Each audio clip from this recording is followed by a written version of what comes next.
How It Should Have Ended is an interesting creator, to say the least. Since they aren't really a reviewer, and sometimes their videos are good, and they're more of a parody channel, where their animation isn't too bad, and their jokes in some of their videos are still funny despite that. And while I have issues with them from time to time, none of their videos have really rubbed me the wrong way. Only really their Jurassic World videos have rubbed me the wrong way, since they're pretty freaking awful. They aren't funny and they spread a lot of misinformation since there are a lot of people that don't point out all the bullshit around this video and the BS there is that misses the context of the film, since, like I say, while their context for the parody, they're mostly wrong and they completely miss the point. Jurassic World, as I have to say this video, is only meant to defend the Jurassic World franchise. Otherwise, I have no ill will towards any of the creators or people at how it should have ended, since there was effort put into this dump, even if it didn't make really any good jokes or if it didn't make any sense. And that's all I have to say. It's just a bad reviewer, or well, parody channel, and it misses the point.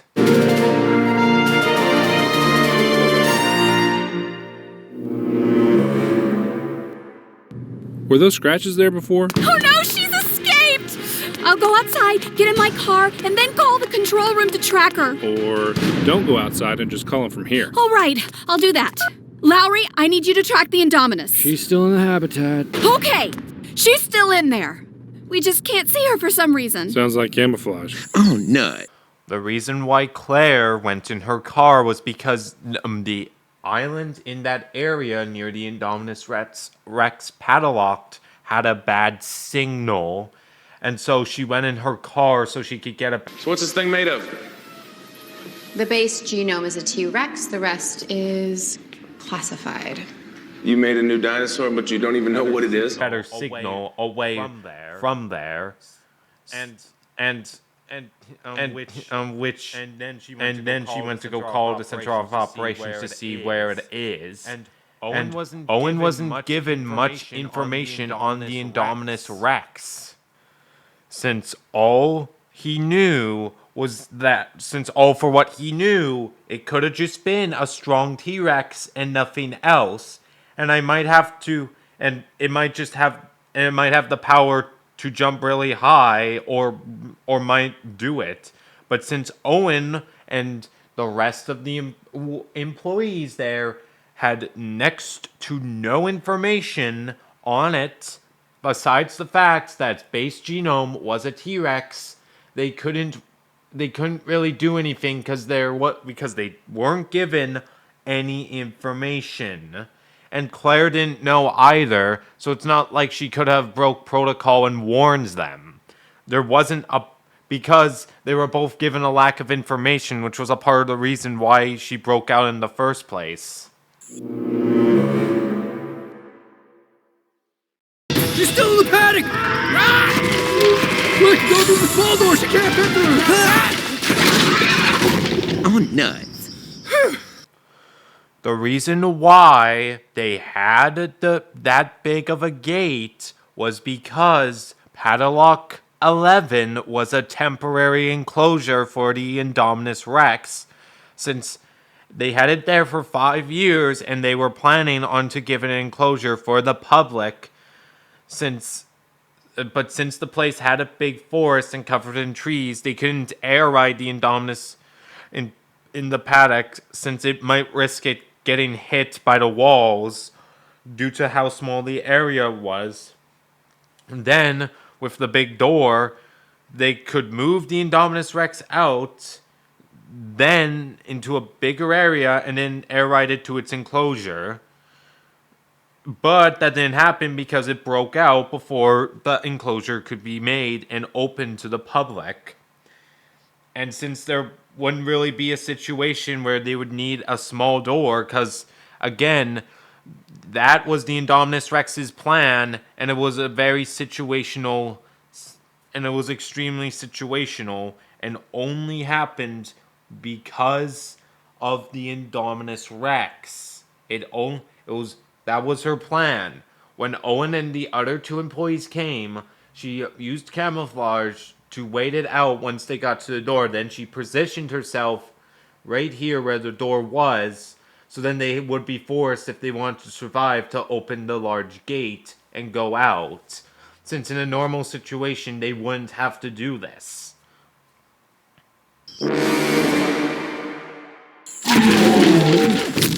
Oh, nice. Zoos have been doing this for ages.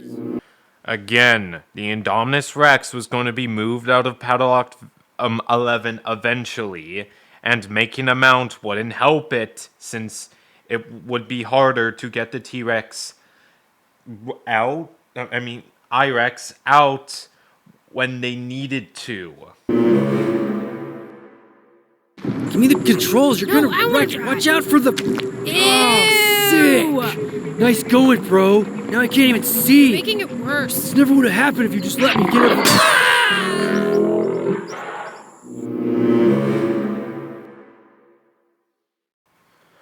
For the first one, they likely would have to have one person controlling a gyrosphere due to Gray being too young, and there's likely a driver's seat with it. That's probably... We don't exactly know how this works, but do we really need to answer it when it's not really all that relevant? And also, don't you think the dinosaurs could really do much harm to the gyrosphere?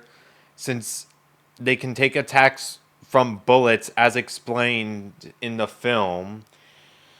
And even if this is a bad idea, you would need to put those same standards to the first Jurassic Park, where about the explorers through the enclosures in the first movie.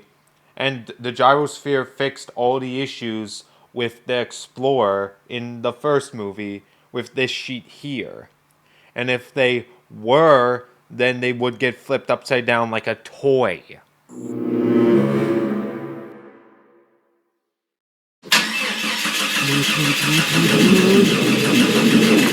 Well, that didn't work at all. I think that Jeep's gonna need more than just a new battery. Okay, I'm gonna aid you now. The Jeeps have been there for 20 years untouched without any issues, so I doubt really anything would happen.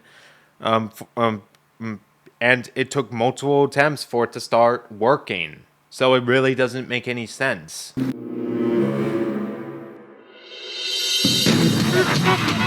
That's new. We really do put safety first here. They never really said anything about shock collars in the first film, and if they did have them on the flying reptiles, then wouldn't be good, since if they used it, they would fall out of the sky and fall to their deaths, breaking every bone in their body, and it could be seen as animal abuse to even have shock collars in the first place. Like, do you realize how abusive that sounds? We're trained and we're hunting you. Yeah, nothing you say will make us briefly take your side. Yeah. Hey, you know what? I think we should team up and eat more humans. What do you think? Well, that makes things different then, doesn't it? You're very persuasive. Where'd you get your education? Something's wrong. They are communicating. Who cares? Just shoot her!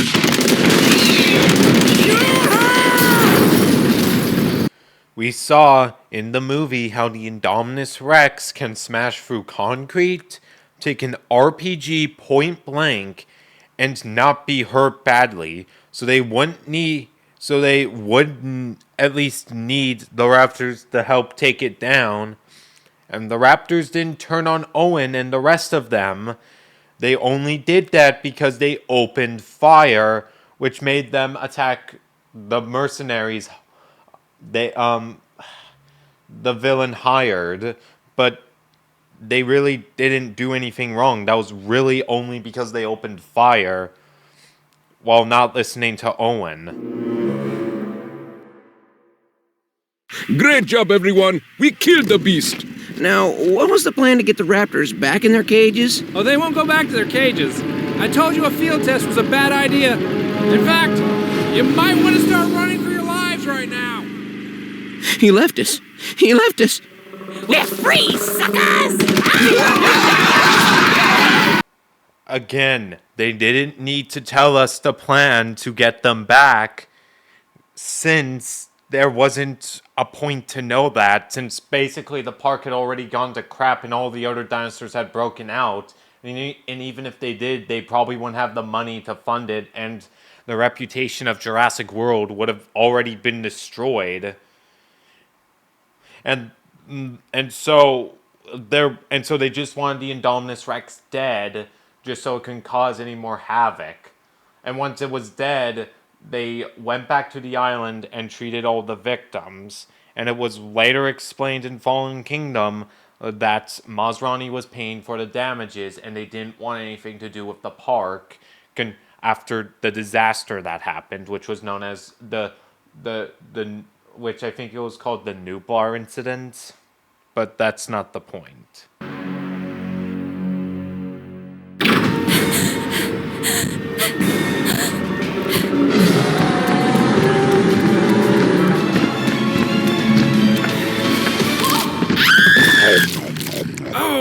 Oh, that's bad. I told her those shoes were ridiculous. The T-Rex wasn't chasing Claire, it was only after the flare, since you can see it just walking, pointing its head at the flare, and that's really all it was doing.